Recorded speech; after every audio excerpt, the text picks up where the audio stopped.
Everything the state says is a lie, and everything it has, it is stolen. Friedrich Nietzsche. Welcome to the Better Human Podcast. I'm your host, Colin, and I'm here to help you opt out of your broken society so you can take your thinking and life into your own hands. We cover how to do this, how to think for yourself, how to be self-reliant, and how to challenge everything you've ever been told. Through this process, you'll become a sovereign human, and that's the ultimate goal and how we make the world a better place, one better, free, sovereign human at a time.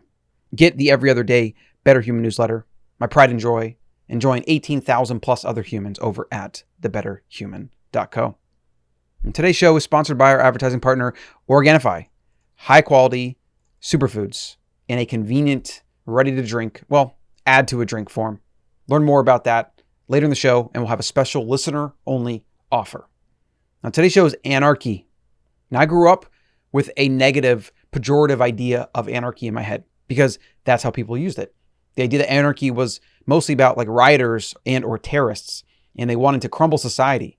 And I guess maybe you have different factions within this kind of label. I'm not one for labels anyway, but it does serve us because there's so much information out there. Some ideas are very complex. So labels do serve a purpose of trying to distill things down so that we can just save energy and time and kind of talk about higher order ideals.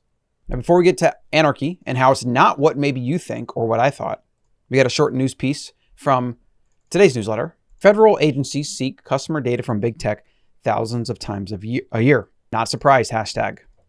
And then one more. Switzerland approves the first cryptocurrency fund. My issue with this is crypto is a misnomer. There's only Bitcoin. There's nothing else. And I spelled that wrong. So keep it simple. Buy Bitcoin. Colin.coach/Swan. That's how I buy. And then one tip from the newsletter. Let's see here.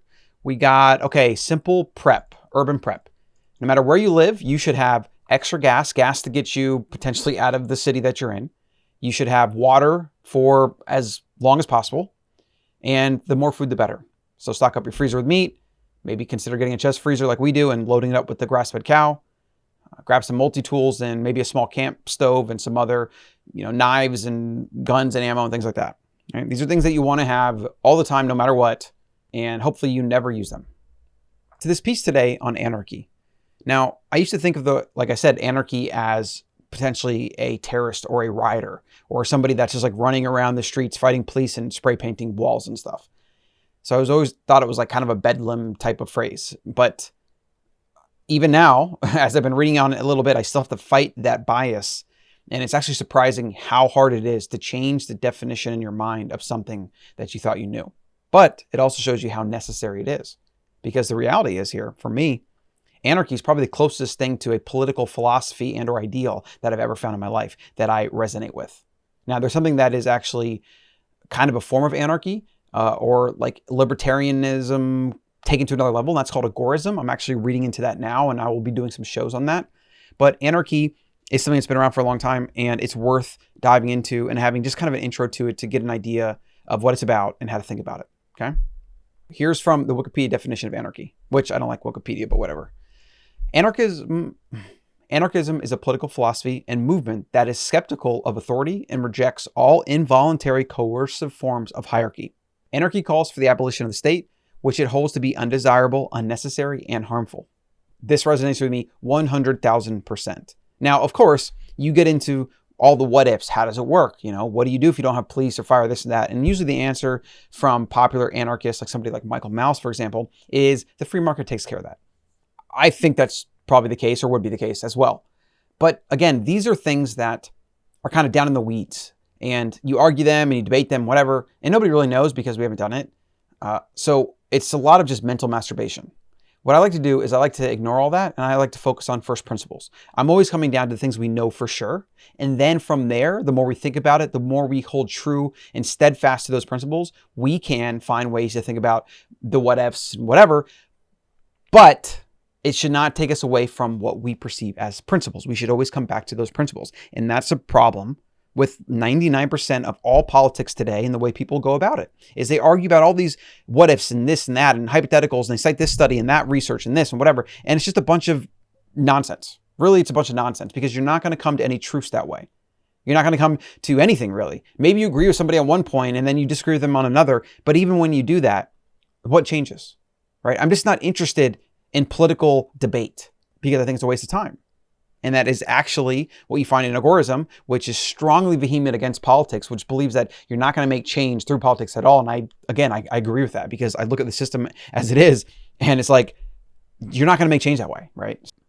So the rejection of all involuntary coercive forms of hierarchy really appeals to me as somebody that rebelled in my teens. And as an adult, I've always kind of thought my own way, and I have a distrust of police and things like that. I don't trust the state. I don't trust really anybody outside of myself, to be honest. And I think a lot of times these things, or maybe even most of the time, these things are disastrous. Now, it doesn't mean they don't have pros. There's pros and cons of everything. I live in a modern society, right? So I'm engaging in it, but I'm doing it in my own way, and I'm doing everything I can to not be reliant upon it. And that's actually what the goal of the Better Human is about, is to actually help you become less reliant on the system, or to the point of not being reliant at all. And then you can use that system to your advantage and siphon off value to continually build your own way of life, and, you know, potentially a citadel or other ways that a lot of Bitcoiners are into right now of becoming as self-reliant, as anti-fragile as possible. That's what I'm totally for. So it's not that we're going to not participate in society today. And the idea of anarchism, you know, it might just be an ideal. It might be a way to kind of guide us while living in a society. And that's kind of how I'm thinking about it. But again, we're just doing an intro to this topic. So these are just things to think about. And one of the principles here is that involuntary, coercive forms of hierarchy are antithetical to natural law. I 100% believe this. Does that mean that anarchy is the best way to govern, 200 million Americans or a billion people or whatever? I don't freaking know. And that's not the damn point. Focus on the principles. Anarchism is simply the return to our natural way of life before we settled down to become farmers, then created money, commerce, war, marriage, and everything else that's been a byproduct of the invention of personal property. All right. Now, if you've been following me for any length of time, you know that the ancestral perspective, understanding human nature, understanding our hunter-gatherer past, is the most integral thing for figuring out how to best live today. 100%, full stop. So anarchism actually makes a lot of sense to me, because the way I would see it is an anarchist world would be a lot of small groups that kind of self-govern. And I believe, again, I don't know, because obviously you can have conflict and violence and things like this. And so this would be a return to nature. But again, how you resolve conflict, it's like anybody's guess. I'm not suggesting that this way of life would even be best for most people. I don't even know if I would want to live it I don't even know if I would want to live in it where I'd always have to be on guard and, always have to be carrying a firearm with me, making sure nobody's trying to steal my stuff or attack us or anything. And I guess you could say in the world today, you still have to kind of do that. It's just less prevalent. Like I can walk out on the street and feel relatively safe. And again, that might just be an illusion. I don't know. Stuff happens every single day. And I think a lot of times our illusion that the modern environment is safe can really put us in situations that maybe we wouldn't have been put in because we are less vigilant. And that's a real risk. It's people that are attacked on the street that thought they didn't need to prepare, or maybe they thought they didn't need a gun or whatever, and then they become a victim of a crime in which a gun could have potentially saved their life. They might have a different perspective. Unfortunately, that's kind of the turkey scenario where it's like, it's too late. You've already been slaughtered by the farmer. You kind of can't prepare, or you can't go back. So I don't know. But again, all important things to think about. So government is just another response to the question of how to operate a society with a bunch of humans with different goals. Now, don't get me wrong. I believe in personal property rights and the protection of the individual as the ultimate goal of humanity. So I'm not suggesting we go back to live as hunter-gatherers, though we would be healthier and happier if we did. The thing that resonates with me the most, that I identify as a first principle, is the destructiveness of government. Governments are run by humans. This means they will forever slide into corruption. It just is what it is. It's human nature. Humans do things that benefit themselves. And that's why every year, more and more laws and regulations are enacted, and it becomes harder and harder to live as a free human. In 5, 10, 20, 30, 40 years, I don't know. Will the Constitution and Bill of Rights actually protect us? Or will Supreme Court, precedent and legal case law after legal case law make it so that the interpretation of these things become more and more and more removed from what the ideals were, which was a separation of government and a limiting of government, to protect against tyranny. Now you have something like Bitcoin that is uncensorable, uncancelable, uncontrollable. It is actually the perfect form of a kind of libertarian anarchist way to live. You enter the Bitcoin network, nobody can control or tell you what to do or what not to do, and you agree to play by a certain set of rules, and then everybody enforces those rules. That's actually what I think is probably the best way, is you have smaller, maybe states, maybe even like small communities in certain areas. And then when you enter that community, you play by these rules that everybody agrees upon, and you enforce those rules. And if you don't, you get kicked out. The larger, though, that a group is, and the more that a small group has to control and manage and police and enforce a lot of humans, that's where you slide into more power, more corruption, and all the problems that are inherent in something like democracy, like corporatism, crony politics, the fact that America is more a corporation than it is a country. But just like any biologist that studies chimps would talk to you about chimp behavior, right? We have to do the same for human nature. Humans running government is always going to slide into tyranny because humans do things that benefit themselves at the expense of others. Period. Again, principle. The reality is idealism has killed more humans than anything. And this has been at the hands of other humans. We have killed more members of our own species than any virus, than anything in nature. We are our biggest threat to ourselves. The thing that I've been thinking about for probably the past year and a half, since things have gotten very political, is government based on monopoly through violence and enforcement is a violation of natural law. And this is why I'm a proponent of the sovereign individual and using things like Bitcoin and privacy to take ownership of your life. Even your health, the food you eat, the food you buy, everything should come from your own research, your intense critical thought and analysis, and then your action, rather than looking at the people that are running the show and then assuming they have it figured out. So you'll just trust them, or even worse, just defaulting to what your neighbor does, because that is probably the worst way to go about life as a modern human, because you'll end up basically in an early grave and you'll probably be miserable along the way. So government enforcing things like taxation and passports and all the things that they do, that I understand why they do them, but every single day we creep a little bit further away from the founding principles of what America was supposed to be, which was supposed to be a lot closer to something like libertarianism. The founding fathers were mostly libertarian. They wanted as little small government with limited power because they knew what that could lead to. And finally, another principle to think about this, and just think about life in general, free markets always do more for humanity. And every time government intervenes in free markets, it creates fragilities. And ironically, it ends up hurting the people it's supposed to protect more than if they just would have done nothing. But a politician and government in general is not in the business of doing nothing.